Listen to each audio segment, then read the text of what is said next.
Bem-vindos ao Da Capa à Contra Capa. Será a cidadania um ponto fraco da democracia em Portugal? Prosseguimos a nossa reflexão sobre 5 décadas de democracia nesta parceria do Da Capa à Contra Capa entre a Fundação Francisco Manuel dos Santos e a Renascença. A fraca mobilização cívica tem sido apontada por diversos autores como a debilidade do Portugal democrático. Será mesmo assim? Será que há algo que pode ser feito para reforçar a sociedade civil? Nesta edição muito especial da Capa à Contra Capa juntamos 3 vozes. Nesta edição, Pedro Magalhães, sociólogo do Instituto de Ciências Sociais, apresenta-nos os resultados divulgados hoje mesmo pelo European Social Survey sobre os cidadãos e a política em Portugal, que serão comentados também por Francisco Assis, o Presidente do Conselho Económico e Social, e ainda Miguel Paiares Maduro, antigo Ministro, jurista e professor universitário, numa reflexão global sobre a cidadania e a democracia em Portugal.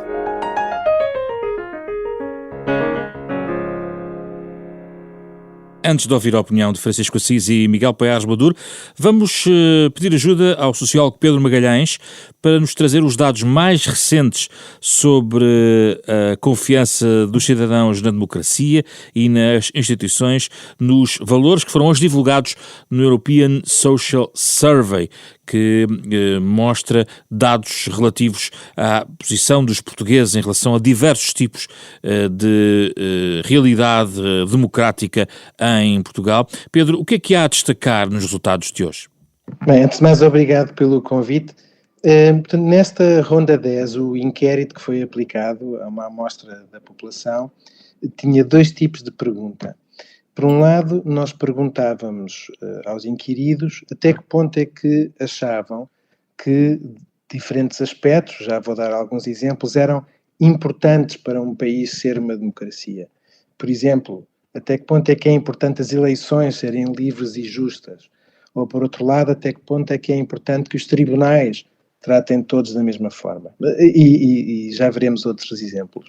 E, ao mesmo tempo, perguntava-se até que ponto é que pensavam que no país as coisas funcionavam de facto dessa forma. Até que ponto é que as eleições são livres e justas em Portugal, até que ponto é que os tribunais tratam toda a gente por igual, etc. E com isto nós conseguimos perceber qual é a relação entre as ideias, as imagens, as expectativas, as exigências que as pessoas têm em relação à democracia em geral e até que ponto é que consideram que a democracia portuguesa satisfaz essas exigências e esses requisitos para que um país seja verdadeiramente democrático.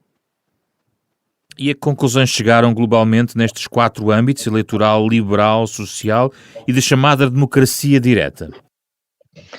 Sim, portanto nós tínhamos perguntas que de alguma forma cobriam 4 entendimentos possíveis da democracia. Uma, a democracia centrada nas eleições e naquilo que as eleições são supostas conseguir, responsabilização política e permitir escolha entre alternativas. Uma dimensão liberal, que tem a ver com a liberdade, por exemplo, dos meios de comunicação social para criticarem o governo, a proteção dos direitos das minorias, a igualdade perante a lei. Também uma dimensão de democracia social. Há quem entenda que, no seu entendimento particular do que é uma democracia, que a democracia deve gerar igualdade entre rendimentos, deve diminuir, pelo menos, a desigualdade, deve proteger os cidadãos da pobreza. E há também uma última dimensão, até que ponto é que uma democracia deve permitir que os cidadãos tenham a última palavra em decisões através de referendos. E aquilo que nós vemos em particular, talvez diria 3 ideias.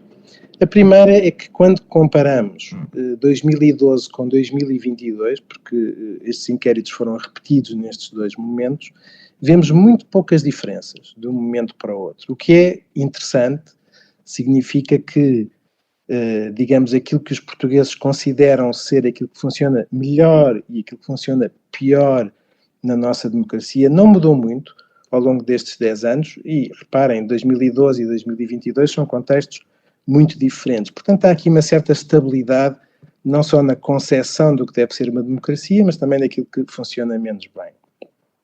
A segunda ideia é que os déficits mais baixos, digamos, aquilo em que as pessoas sentem que, apesar de tudo, a nossa democracia funciona quase como deveria idealmente funcionar, tem a ver com um aspecto eleitoral, a ideia de que as eleições são livres e justas. Isto é um aspecto central na concepção da democracia das pessoas. E, pelos vistos, Portugal, na avaliação que é feita, não está muito longe desse ideal.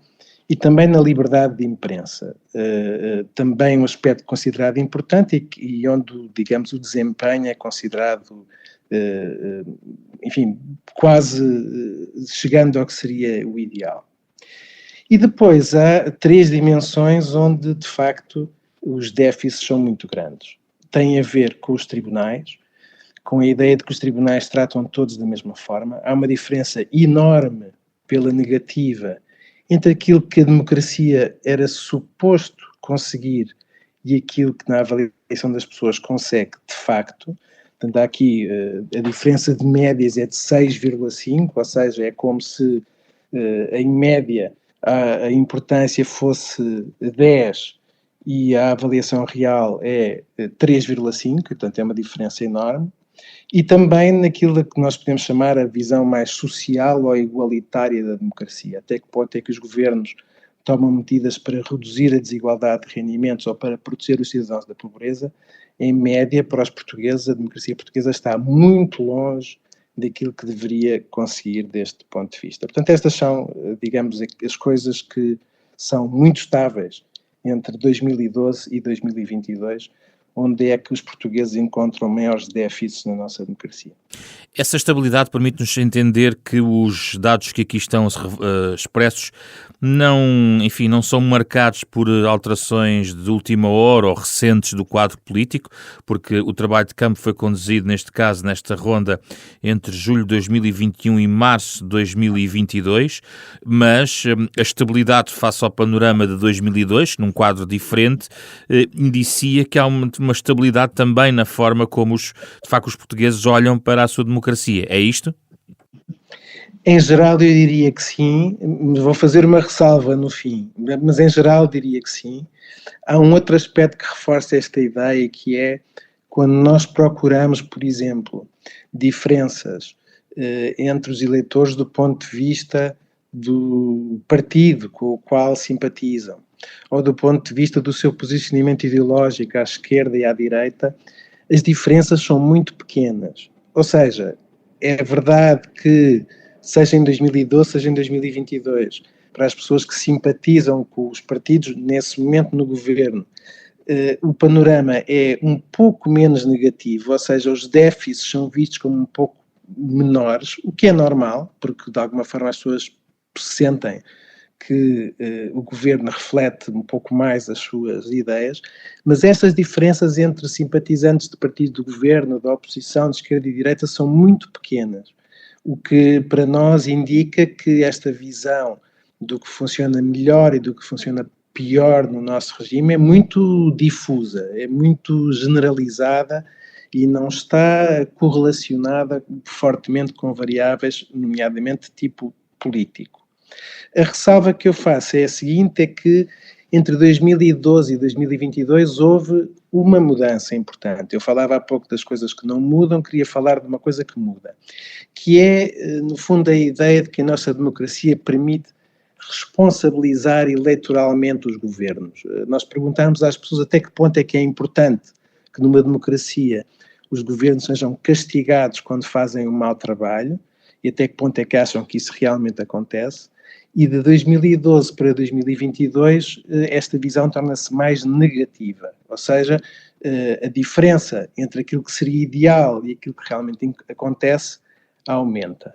O que me faz pensar que para alguns eleitores a vitória do Partido Socialista nas eleições em 2022 pode ter tido aqui algum efeito no sentido de aqueles que não se sentiam próximos deste governo podem ter ficado particularmente desiludidos com a maioria absoluta do Partido Socialista. Eu estou a especular, até porque o trabalho de campo apanha uma parte antes da eleição, uma parte posterior, mas de facto é a única mudança importante de 2012 para 2022 e que me faz pensar que este aspecto possa ter sido afetado por essa variável mais conjuntural. Em tudo o resto, de facto, é interessante verificar que não há flutuações importantes. O que há é uma grande estabilidade em torno do otimismo, em torno da regularidade das eleições e da liberdade de imprensa e do grande pessimismo em relação ao funcionamento dos tribunais, em particular em que medida é que os tribunais tratam todos por igual. E, por outro lado, um outro aspecto da igualdade, que não tem a ver com este, que tem a ver com a igualdade ou a desigualdade económica, onde a democracia portuguesa é vista como estando muito longe daquilo que deveria produzir. Pedro, para fechar, a nossa reflexão deste programa relaciona-se com a sociedade civil no contexto da democracia. Em abril deste ano, o Pedro participou aqui numa conversa neste próprio programa onde falámos sobre esta matéria e onde se falou sobre alguma falta de participação da sociedade civil, a participação cívica e política em Portugal. Estes dados podem concorrer para, enfim, de alguma maneira reforçar alguma ideia deste ponto de vista, ou são dados ao lado em relação a uma conclusão que se possa tirar sobre a solidez e digamos, a natureza vibrante ou não da nossa sociedade civil? Bem, estão um pouco ao lado, no sentido de que para nós percebermos em que medida é que se relacionam com isso, teríamos de perceber em que medida é que estas diferentes visões da democracia e visões do desempenho da democracia se relacionam com a participação política. Uma coisa, pelo menos eu posso dizer, não destes dados que estamos aqui a apresentar, mas de outras análises que já foram feitas deles, inclusivamente para o ano há de sair um livro que compara estes dados todos a nível europeu, é que, apesar de tudo, nós conseguimos perceber que há aqui uma das coisas que influencia estes resultados é, digamos, o grau de exigência que os eleitores, não só em Portugal, mas noutros países, têm em relação ao seu sistema democrático. E nós sabemos que as pessoas que tendem a avaliar de forma mais negativa estes déficits, e em parte resulta de terem expectativas maiores sobre o que a democracia deveria ser, são também as pessoas que mais se interessam pela política e que mais participam politicamente. Portanto, de alguma maneira, a relação que eu posso estabelecer entre a pergunta que me fizeste e estes dados é que uma das coisas que nós vemos aqui é que esta insatisfação, quando existe, não resulta em passividade, pelo contrário, ela está associada a maior interesse e a maior participação. Agora, se isso em Portugal, se esse interesse e se essa vontade de participar se relaciona de facto com a ação política, depois depende de muita coisa. Mas esta exigência, digamos, muitas vezes as pessoas, para dizer isto de outra forma, as pessoas muitas vezes olham para estes resultados dizendo, as pessoas queixam-se e não fazem nada, são simplesmente pessimistas. E eu acho que estes resultados mostram que, sem dúvida, há queixas, mas essas queixas resultam de uma visão exigente sobre o que a democracia deveria ser e estão associadas a maior participação e a maior interesse. E, portanto, isso, de um ponto de vista daqueles que acham que as democracias podem ser muito melhores do que são hoje e podem ser reformadas e podem melhorar, para quem avalia isto de fora, este pessimismo pode gerar até algum otimismo. Muito obrigado, Pedro. Obrigado pelos dados que vão agora também ser ligeiramente comentados pelos nossos convidados. Começo por Francisco Assis, dou as boas-vindas ao Presidente do Conselho Económico e Social. Fala-se muitas vezes desta fraqueza da sociedade civil portuguesa. Qual é a sua percepção? Antes de mais, queria agradecer o convite para poder discutir um assunto que é um assunto a que atribuo muita importância. Eu concordo parcialmente, o que nós temos é evidente que a sociedade civil portuguesa historicamente tem alguma debilidade, mas mais do que a sociedade civil até eu diria que há um problema ao nível do espaço público. porque creio que o importante é que haja entre o Estado, o domínio mais institucional formal, e a sociedade civil, a parte mais espontânea, económica ou social, um espaço público de discussão devidamente organizado. Esse espaço público tradicionalmente era organizado pela imprensa.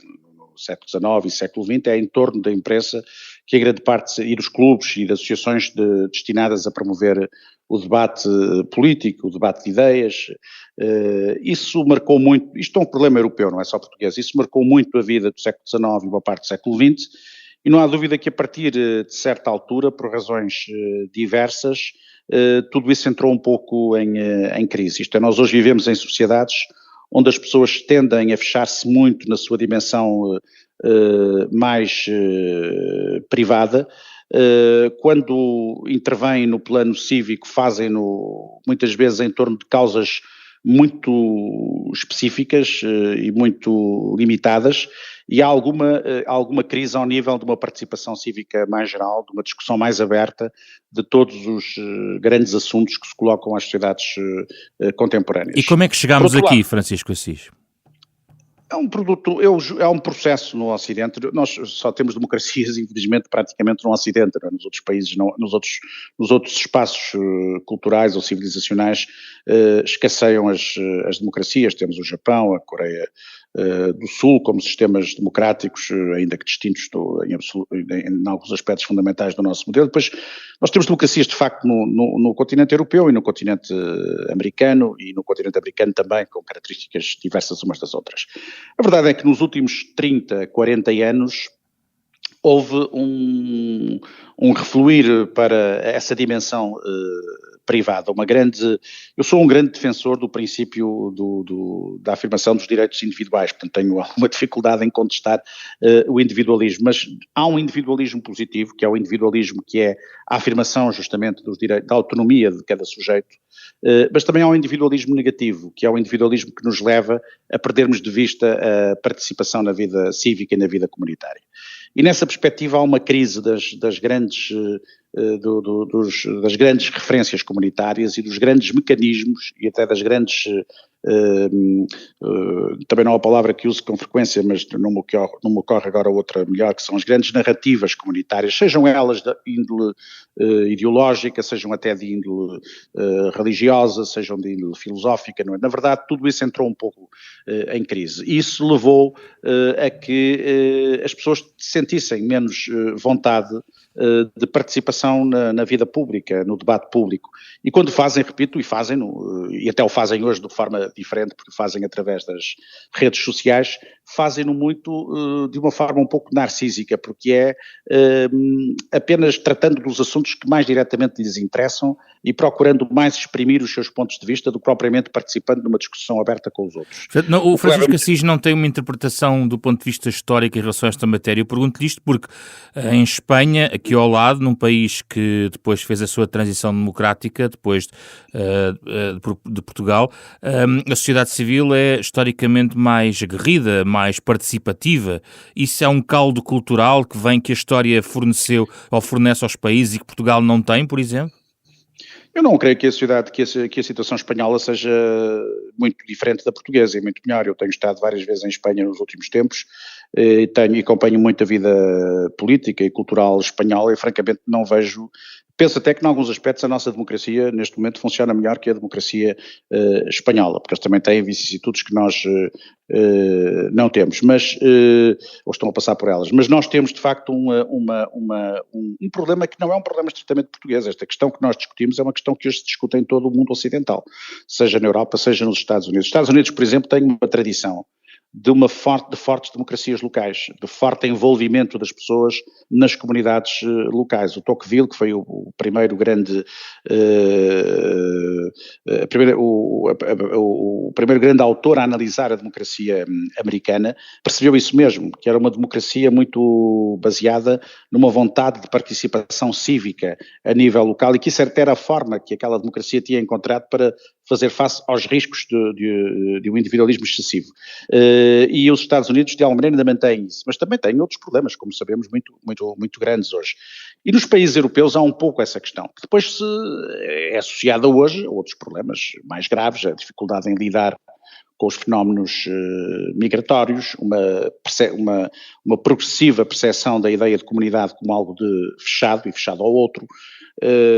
Tudo isto cria aqui problemas sérios às nossas democracias. Em Portugal, qual é o problema que temos? É, fundamentalmente, uma sociedade civil relativamente débil na sua relação com o Estado, partidos políticos, do meu ponto de vista, bastante débeis no momento presente, débeis do ponto de vista daquilo que não desempenham corretamente a função que deviam desempenhar, de promoção de discussões profundas internamente, de discussão dos assuntos que se colocam à sociedade portuguesa, de verdadeira abertura à sociedade, de intermediação entre os cidadãos e a vida pública. Portanto, há aqui um problema geral dos partidos políticos, não tenho dúvida nenhuma sobre isso, que também não é estritamente português, isto olha-se para outros países e vê-se o mesmo.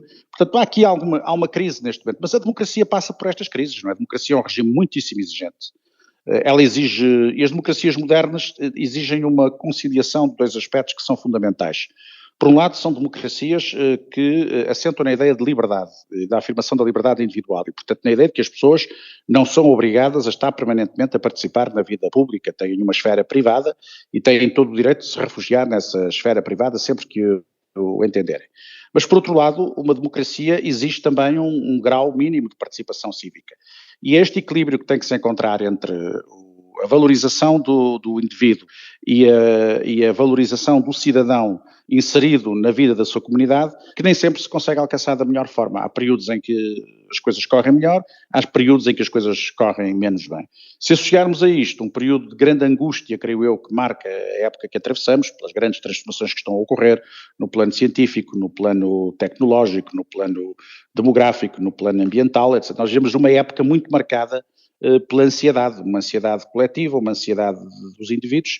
Tudo isto associado num contexto histórico muito preciso como é aquele que vivemos, cria aqui uma sensação de crise que talvez hoje seja mais evidente do que noutras épocas históricas. Agora, as democracias já passaram por situações de crise e souberam resolvê-las, o que não significa que a democracia esteja garantida. Eu costumo sempre, eu dou aulas nestas áreas e costumo começar as aulas por lembrar aos meus alunos que a democracia grega, que era uma democracia com características bastante distintas das democracias modernas e contemporâneas, mas apesar de tudo, do meu ponto de vista, era uma democracia, e foi lá que se conceberam os principais conceitos fundadores do regime democrático. A democracia grega durou cerca de 200 anos, não? E as nossas democracias contemporâneas têm muito pouco tempo de vida e nada garante que elas sejam suficientemente resistentes para poderem superar as contrariedades com que estão confrontadas. Francisco Assis, por curiosidade, nesta nossa conversa ocorre num dia, digamos esta terça-feira, em que o programa vai para o ar, em que são divulgados dados novos do chamado European Social Survey, que compara dados portugueses e europeus. Olhando também para as últimas 2 décadas, eu gostava só de o ouvir sobre uma ou duas conclusões. Lembrando que em 2022 Portugal integrava o grupo de países com graus de confiança nas instituições abaixo do valor médio da escala. Nada disto é novo, segundo os investigadores, porque desde 2002, ou seja, há 20 anos, Portugal está abaixo desta média ao nível da confiança nas instituições. E do ponto de vista político, olhando para os chamados déficits democráticos, ou seja, a diferença entre aquilo que os cidadãos gostariam de ter e aquilo que têm, os inquiridos em Portugal, com exceção do funcionamento regular do processo eleitoral e da liberdade de imprensa, detectam de déficits maiores na democracia, nomeadamente na responsabilização eleitoral dos governos, na igualdade perante a lei e na capacidade de diminuir a desigualdade de rendimentos e proteger os cidadãos da pobreza. Há aqui 2 ideias. Primeiro, não há uma grande confiança nas instituições, sendo o Estado tão central num país como Portugal, isso deve levar a uma reflexão. E outro ponto de vista é uma percepção muito social em relação às desigualdades que os inquiridos em Portugal têm face, ou mais cavada, face que aos restantes povos europeus. Gostava de ouvir sobre isto. Bom, em relação ao primeiro, eu compreendo que haja aqui uma desconfiança, porque verdadeiramente me parece que, apesar da evolução que se foi verificando no período democrático, nós ainda temos, sob muitos pontos de vista, instituições que funcionam mal e funcionam pior do que noutros países europeus. Nomeadamente uma que normalmente é referida, que tem que ver com o funcionamento do sistema judicial. Uma justiça lenta, uma justiça que nem sempre é devidamente percebida pela opinião pública, portanto há aí um problema grave ao nível do funcionamento do sistema judicial que gera de facto essa desconfiança. Haverá também uma desconfiança nas próprias instituições políticas e que tem que ver, a meu ver, com várias questões, uma delas, nós vamos ter agora eleições, os processos de responsabilização política direta, por exemplo, dos deputados, são processos em Portugal marcados por uma grande opacidade, sobretudo nos grandes círculos eleitorais. Eu defendo há muito tempo uma alteração da legislação eleitoral no sentido de uma diminuição da criação de novos círculos eleitorais, ou seja, os grandes círculos eleitorais deveriam ser divididos em círculos eleitorais mais pequenos, porque eu fui deputado e fui deputado pelo Porto muitos anos e também fui uma legislatura de deputado pela Guarda e pude perceber o que é a diferença de ser deputado pelo Porto ou pela Guarda, sendo que no meu caso era um pouco diferente, porque era uma pessoa, enfim, estive na primeira linha de combate político, era relativamente conhecido, mas na Guarda todos os deputados são conhecidos. São 4 apenas, e as pessoas têm a possibilidade de fazer uma apreciação no momento da escolha, ao longo do exercício do mandato e a quando do final do mandato. Os cidadãos percebem em quem estão a votar, sabem em quem estão a votar e têm a possibilidade de escrutinar o trabalho dessas pessoas. Nos grandes círculos eleitorais isso não acontece. E, portanto, esse é um problema que temos aí a nível de escrutínio.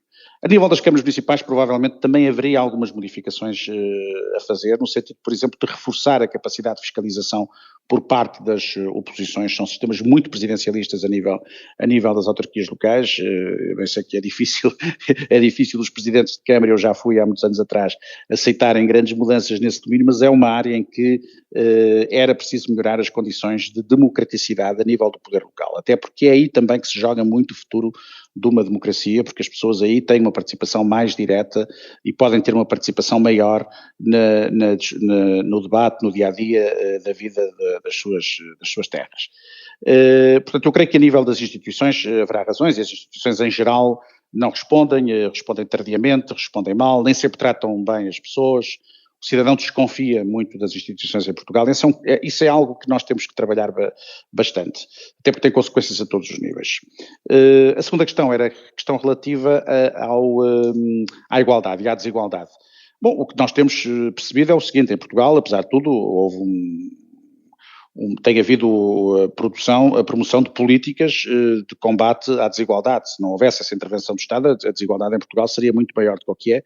E em termos de pobreza tem havido, agora parece que os dados de ontem ou de hoje apontam para a situação piorou um pouco, mas tem havido progressivamente uma redução dos níveis de pobreza. Apesar de tudo, é evidente que as situações de desigualdade no mundo ocidental ainda são muito significativas. Eu penso que há um combate também a travar nesse domínio. É outro tema, as democracias contemporâneas pressupõem a liberdade, mas também pressupõem a igualdade. Não a igualdade no sentido do igualitarismo, mas a igualdade no sentido de igualdade mínima de condições, igualdade clara de oportunidades, valorização de todas as pessoas, independentemente daquilo da área de atividade a que estão associadas. E essa dimensão da igualdade é uma dimensão fundamental porque a democracia pressupõe, e já pressupunha no mundo grego, a ideia democrática pressupunha muito essa noção da igualdade. Aliás, a democracia grega está associada à ideia da igualdade no exercício do poder, de igualdade no uso da palavra e de igualdade perante a lei. E quando as pessoas se sentem, em algum momento, por qualquer motivo, não há igualdade perante a lei, que não há igualdade na palavra, que a palavra de uns tem uma prevalência muito maior do que a palavra de outros, a palavra é sentido de argumentação na vida pública, ou que a participação no poder é muito desigual. Quando isso acontece, evidentemente que as pessoas o que pensam é que estão perante um simulacro de democracia e não uma verdadeira democracia. E, portanto, aí tudo isto põe em causa a credibilidade e o prestígio do sistema democrático. Por fim, nesta perspectiva ainda, aliás, lembrando que é Presidente do Conselho Económico e Social e a questão da representatividade dos cidadãos. É verdade que há, em alguns setores da nossa sociedade, alguns até mecanismos formais para que os cidadãos possam, de facto, expressar a sua opinião. Eu dou o caso sempre de questões sobre grandes obras públicas, há avaliações de impacto ambiental, estão previstos um conjunto de medidas, mas a verdade é que os cidadãos sentem-se longe sempre dos processos, seja porque não estão abertas a algumas oportunidades de expressar opinião ou porque elas são desaproveitadas. O próprio Conselho Económico e Social tentou aumentar também ou renovar a representatividade, não é? Ao nível de alguns setores. É o Estado que tem que dar o exemplo, abrindo estas oportunidades para que a sociedade civil se fortaleça e consiga fazer uma intervenção mais continuada no nosso país? Na promoção do tal espaço público que referi há pouco, o Estado tem papel fundamental. E aí eu julgo que o Conselho Económico e Social pode e deve ter um papel importante. Nós temos procurado contribuir para que assim seja nestes termos. Nós temos elaborado uma série de pareceres sobre os temas que consideramos da maior importância da vida nacional, a demografia, a produtividade, a questão da violência doméstica, a questão da imigração, os outros já estão feitos, estes estão em cursos que vou citar, a referir agora, a imigração, a habitação, a avaliação, por exemplo, do PRR, da aplicação do PRR, os seus efeitos económicos e sociais. São temas que nós estamos a procurar tratar nestes termos. Primeiro fazemos elaboramos um parecer e no processo de elaboração do parecer participam todos os setores que estão representados no Conselho Económico e Social, e são praticamente todos os segmentos económicos, sociais e culturais da sociedade portuguesa, e depois colocar esses documentos em discussão pública, criar condições para que o país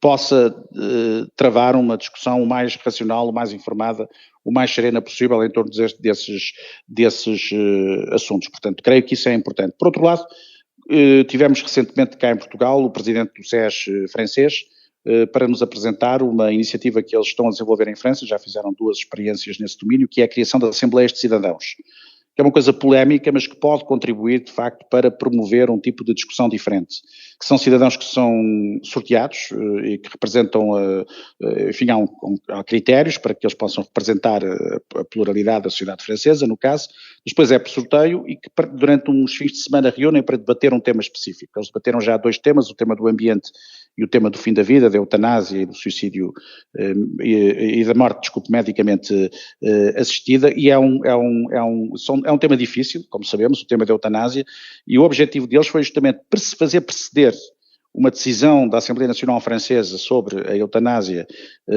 e a morte medicamente assistida, fazer preceder essa discussão de uma discussão promovida junto de uma Assembleia de Cidadãos, supostamente representantes de diferentes setores da sociedade francesa, não eleitos, mas que, também sem poder de deliberação, naturalmente, mas que eu estive lá em Paris já há quase um ano e assisti a uma discussão, mas que têm a vantagem de fazer uma discussão muito mais aberta, muito menos marcada por opções ideológicas prévias. Isso ajuda de alguma maneira a descomprimir a discussão e a trazer até novas perspectivas de reflexão para a mesma. Eu confesso que, sendo um tema fundamental, eu participei num debate em que estava um professor de medicina e médico hospitalar nessa área com uma profunda reflexão filosófica sobre o assunto, e que ao ouvir depois a discussão, fiquei alertado para alguns assuntos, para algumas dimensões da questão,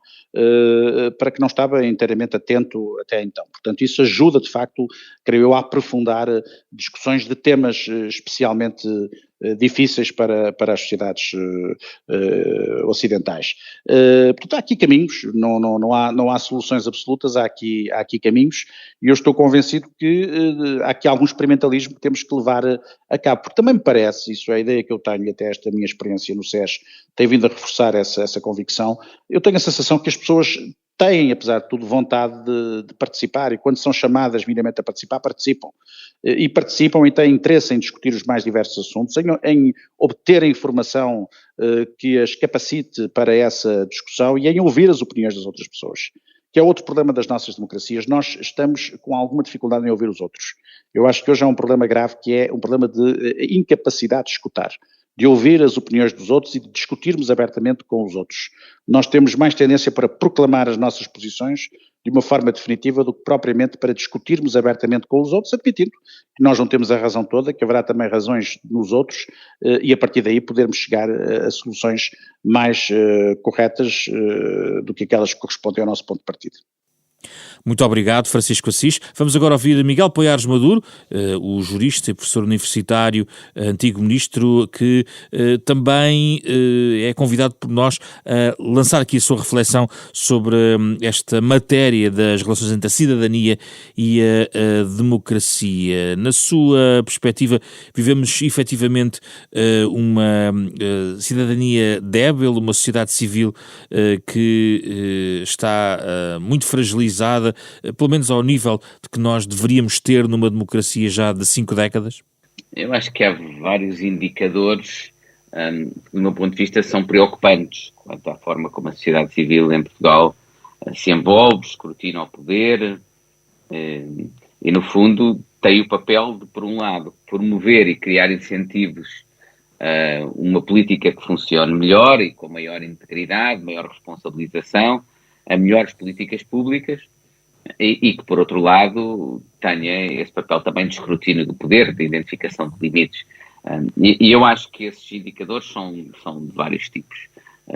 Por um lado, acho que a circunstância de nós termos um Estado onde as pessoas dependem muito do Estado, mesmo aqueles do setor privado, a importância que têm os fundos europeus em termos de apoio das empresas, da nossa economia, que são suscetíveis de criar dependência do ponto de vista da nossa sociedade civil, que quando ainda por cima nós sabemos que, por exemplo, a forma como são geridas as instituições públicas, muitas vezes estão sujeitas a fortes graus de captura por parte dos partidos no poder, isso é natural que tenha um efeito dissuasor por parte do escrutínio da sociedade civil. Ou seja, se eu como proprietário de uma empresa, como alguém que é membro de uma associação, sei que depende em boa parte para o sucesso da minha atividade de apoios do Estado e que, por sua vez, este Estado está capturado pelos partidos políticos que estão no poder, é natural que eu esteja menos à vontade, menos livre para exercer uma função de escrutínio sobre esse poder. Por outro lado, também temos vindo a assistir a um grau de participação cada vez menor nos partidos políticos. E do meu ponto de vista isso cria riscos grandes de criação de sindicatos de voto, de captura interna, no fundo, de cartelização dos partidos políticos, em que cada vez mais, sendo a participação limitada, eles são facilmente cartelizados. E, portanto, essa reduzida participação da sociedade civil cria um problema grande no nosso sistema político e no funcionamento na nossa democracia. E continuamos também, na minha opinião, com níveis muito elevados de desconfiança interpessoal, ou seja, os portugueses desconfiam muito uns dos outros, isso leva a associarem-se pouco, a cooperarem pouco, a desconfiarem do Estado e o Estado a desconfiar dos cidadãos. Tudo isso são um conjunto de elementos que, do meu ponto de vista, demonstram a debilidade da nossa sociedade civil e que se identifica muito muitas vezes, a ausência de vozes que exijam, para lá daquilo que é o discurso político-partidário, um outro tipo de discurso público, um outro tipo de debate público mais exigente. Quando fala em escrutínio, está a confundir com, está a colocar na mesma ideia a reivindicação, ou seja, uma coisa pode ser escrutinar pura e simplesmente, outra coisa é a reivindicação de interesses de alguns setores, ou a reivindicação por parte dos cidadãos, vamos dizer, por exemplo, em algumas matérias sociais, a reivindicação em relação quer aos melhores serviços públicos, mas também a reivindicação de estratégias como as estratégias climáticas ou outras. Há aqui ainda, podemos subdividir essa capacidade de escrutínio dos portugueses?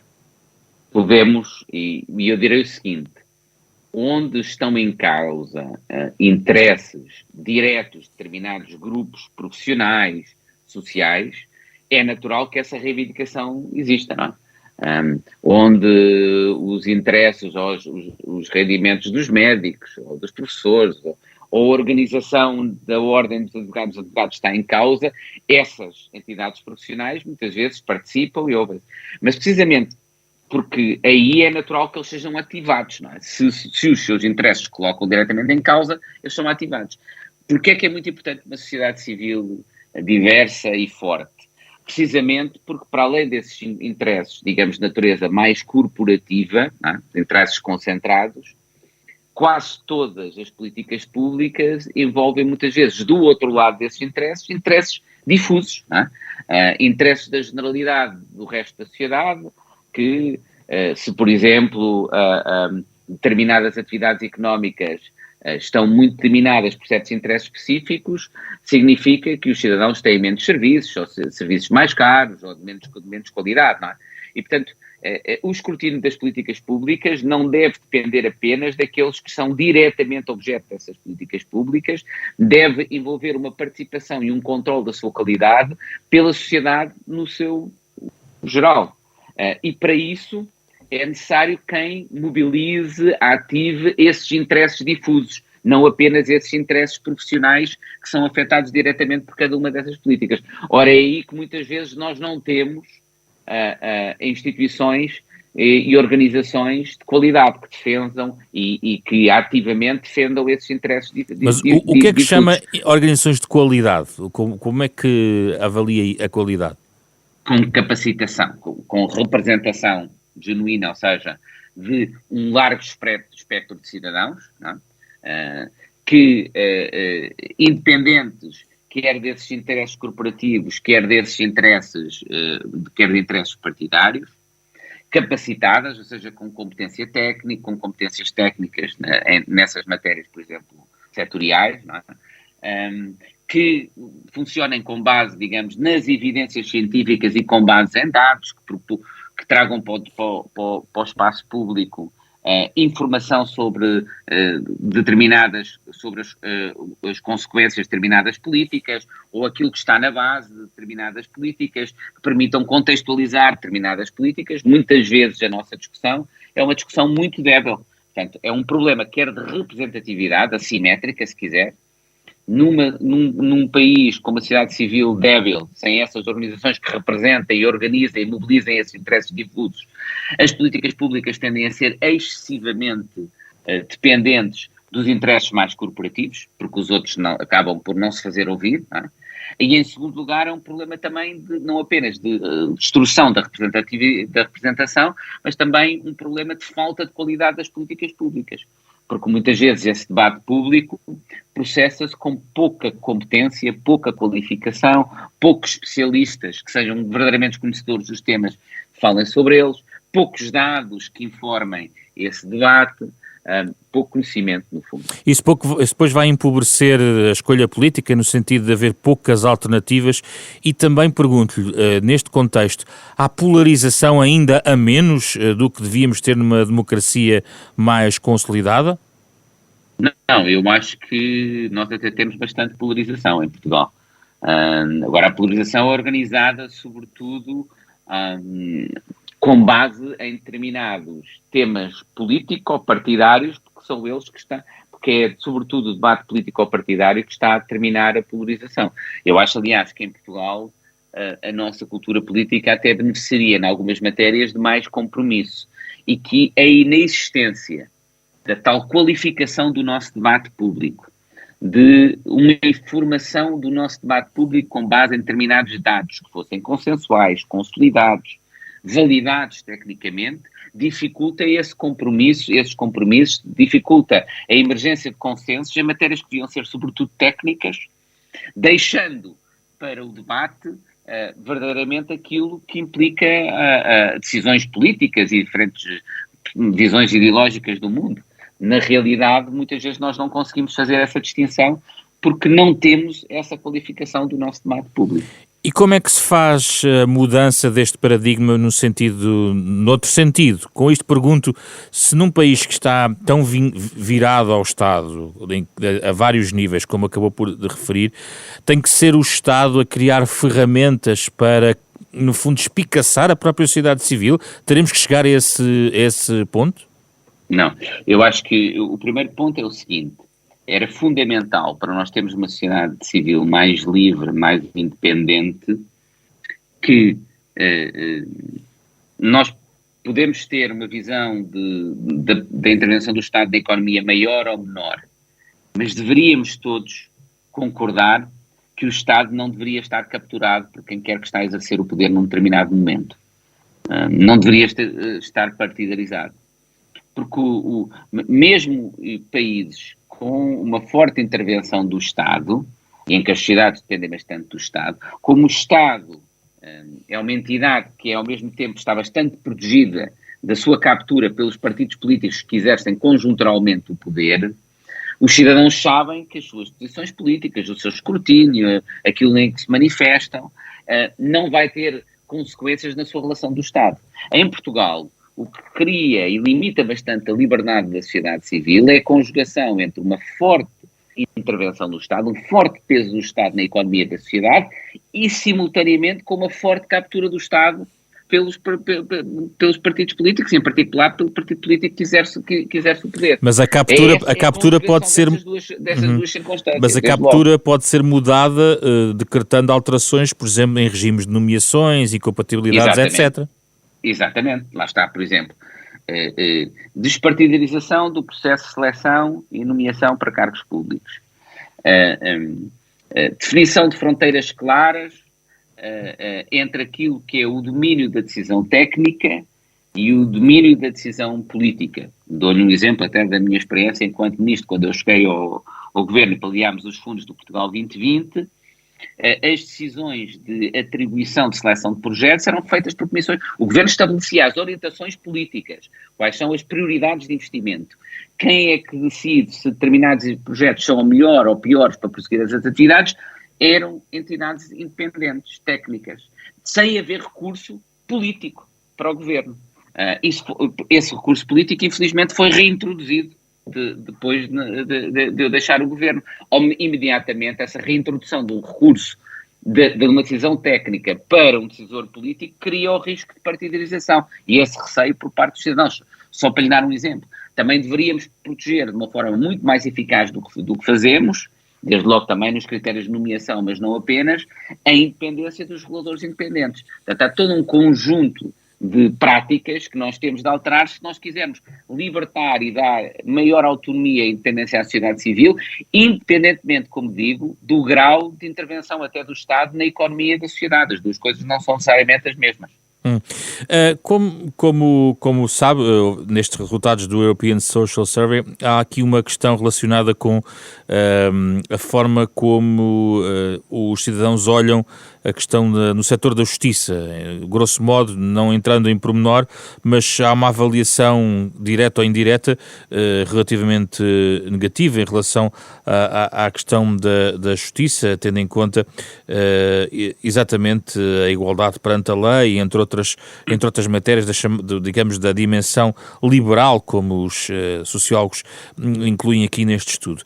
Mas num país com separação de poderes, como é que do lado da justiça se pode fazer esta mudança para que os cidadãos tenham uma outra percepção?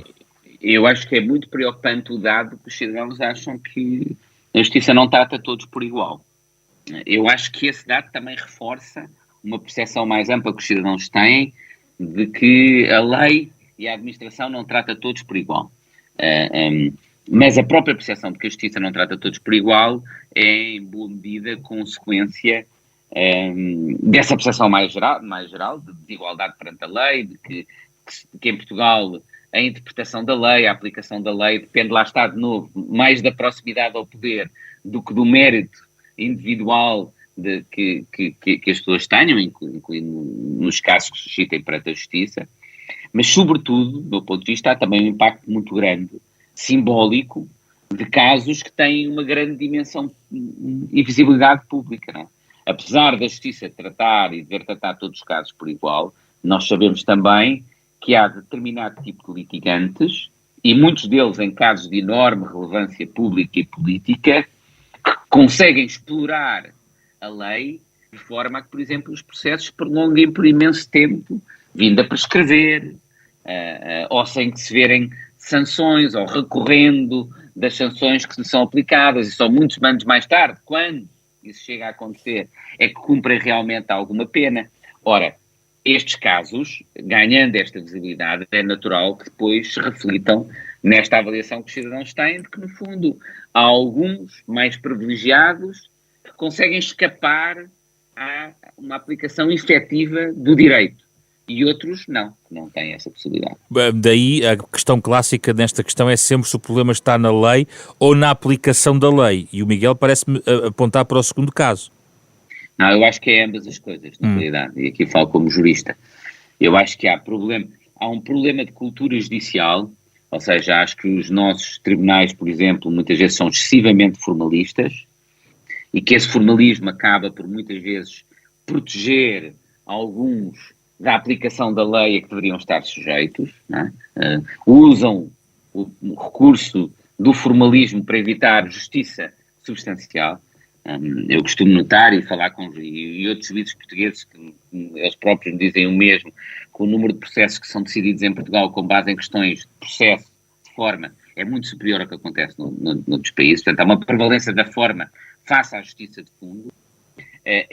Isso resulta em parte da nossa cultura judicial, de interpretação do direito, dos próprios juristas e depois dos juízes também, mas também resulta das próprias normas jurídicas favorecerem muitas vezes essa interpretação ou a permitirem, e noutros casos de os juízes não terem autonomia e autoridade suficiente para poder contrariar, por exemplo, manobras dilatórias. Eu acho que a lei deveria ser muito mais permissiva e conferir muito mais autoridade aos juízes para eles sancionarem advogados que fazem recursos claramente dilatórios. A lei já prevê instrumentos desses, mas eu acho que, por um lado, lá está a resistência dos juízes a usar, mas deveria ser muito mais clara e muito mais facilitadora desse tipo de sanção aos próprios advogados que, no fundo, estão a abusar, porque os advogados não são apenas advogados da parte, têm uma responsabilidade para com o sistema de justiça. E não devem poder abusar desse tipo de manobras dilatórias. Portanto, quer todos os agentes do sistema, desde nós, os professores do direito e a forma como ensinamos o direito, a advogados, a juízes, aos legisladores, temos responsabilidade, do meu ponto de vista, no estado da justiça em Portugal. Por fim, eu gostava de perguntar-lhe em relação a isto desaguando na necessidade ou não de uma reforma do sistema político e até eleitoral, como chave também para tentar melhorar aqui esta relação entre os cidadãos e a política e o seu sistema democrático. Há algo premente a fazer nesta matéria, Miguel Poiares Maduro? Eu acho que sim. Se nós virmos os resultados, por exemplo, do estudo para Portugal e compararmos com outros países, eles já são muito negativos relativamente aos outros países, aquilo que é um diagnóstico claro é que há uma crescente insatisfação com a democracia que é relacionada com uma crescente falta de confiança dos cidadãos nas instituições políticas, nos políticos e nas instituições públicas em geral. E, portanto, deveria ser, eu diria, uma prioridade, se não a prioridade das prioridades, repor essa confiança dos cidadãos nas instituições políticas, na classe política, nas instituições públicas. Isso exige trabalhar ao nível da integridade desses processos para gerar confiança dos cidadãos, ou seja, exige tornar muito mais claros e eficazes os mecanismos de responsabilização política, independentemente da responsabilização legal ou criminal, de responsabilização política. Exige gerar mais confiança através de maior transparência e menor opacidade na forma e informalidade na forma como funciona o sistema político. Exige eliminar conflitos de interesse, exige despartidarizar o Estado, tudo, e exige, no fundo, criar uma cultura de ética no exercício da política que claramente os cidadãos acham que está a faltar. E se os cidadãos e aqueles que eventualmente poderão ser chamados a determinadas funções e recusam exatamente por não ser atrativo esse serviço público ao nível dos governos, por exemplo. Isto naturalmente cria um ciclo vicioso, não é? Se nós desvalorizamos um determinado tipo de atividade e até a estigmatizamos do ponto de vista ético e social, não é? É natural que menos pessoas com qualidade queiram ir para essa atividade. E, portanto, ela vai ser ainda mais desvalorizada. E, portanto, criamos aqui um ciclo vicioso permanente. Isto tem de ser rompido, eu acho. E a forma de romper, do meu ponto de vista, não é ignorando o problema, não é dizendo que o problema resulta de se falar dele e dos populistas falarem dele, como os dados deste estudo demonstram, o problema existe, está lá, há uma enorme falta de confiança que se reproduz, por sua vez, numa crescente insatisfação com a democracia, e esse problema tem de ser abordado, e é bom que ele seja abordado por aqueles que são mais moderados, mais responsáveis, e eu espero que a classe política o faça. A responsabilização política, para terminar, não beneficiaria de uma reforma urgente do sistema eleitoral? Eu acho que a reforma do sistema eleitoral também pode contribuir para isso, mas não há apenas uma variável que vai resolver esse problema.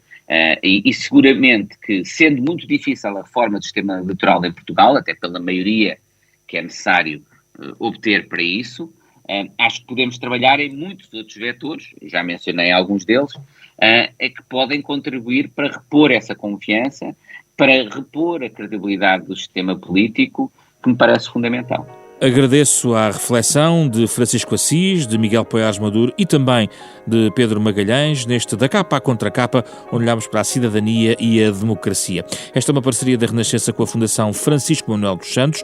O debate original e na íntegra está disponível em podcast. Um programa com o genérico original de Mário Lajinha, esta semana com Carlos Schmidt, André Peralta, Ana Marta Domingos e José Pedro Frazão.